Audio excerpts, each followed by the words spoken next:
জি বাংলার মেঘা শো রান্নাঘর, বলা ভালো সুদীপার রান্নাঘর, যেটা 18 বছর ধরে জি বাংলার দর্শকদের একসাথে জুড়ে রেখেছে। আর যেই শো এর সঞ্চালনা করেন সুদীপা চ্যাটার্জি। এবার সেই সুদীপা চ্যাটার্জির একটা ভিডিওকে নিয়েই বিতর্ক শুরু হয়েছে। সেই ভিডিওতে কি ছিল এবং কিসের জন্য সেই বিতর্ক, এবং তার পরিপ্রেক্ষিতে সুদীপা চ্যাটার্জি কি জবাব দিয়েছে সেটাও আমি পুরো এই ভিডিওতে তোমাদের সাথে তুলে ধরবো। তো ভিডিওটা দেখতে থাকো। আর যেই ভিডিও নিয়ে এত বিতর্ক সেই ভিডিওটাও তোমাদের দেখাবো।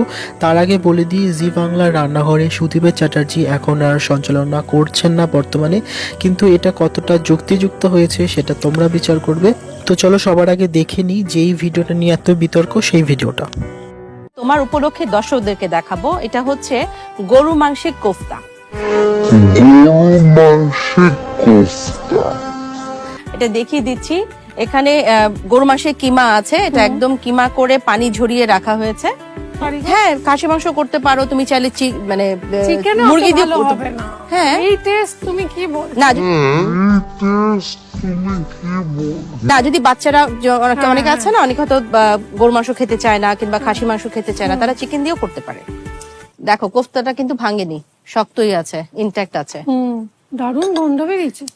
উফ, কি ভালোই না হয়েছে গো।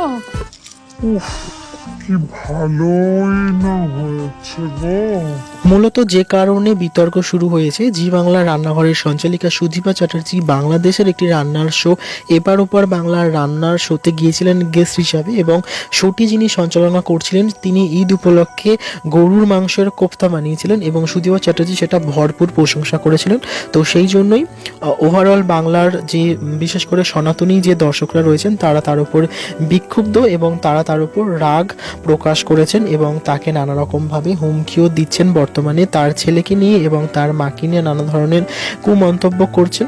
তো তার পরিপ্রেক্ষিতে সুদীপা চ্যাটার্জি একটা ভিডিও করে এবং তিনি বলেন যে কিছু না জেনে বাংলার মানুষ সবসময় তাকে নিয়ে বিতর্ক করেছেন, এবং তিনি আরও বলেন যে যেই শোটিকে নিয়ে এত কথা হচ্ছে সেই শোটিতে তিনি অ্যাজ এ গেস্ট হিসাবে গিয়েছিলেন, তার থেকে বেশি কিছু নয়। এবং শোটি যিনি সঞ্চালনা করছিলেন তিনি ঈদ উপলক্ষে গরুর মাংস রান্না করেছেন, এতে তার কিছু করণীয় নয়, কারণ সেটি সেখানকার খুবই জনপ্রিয় একটি খাবার।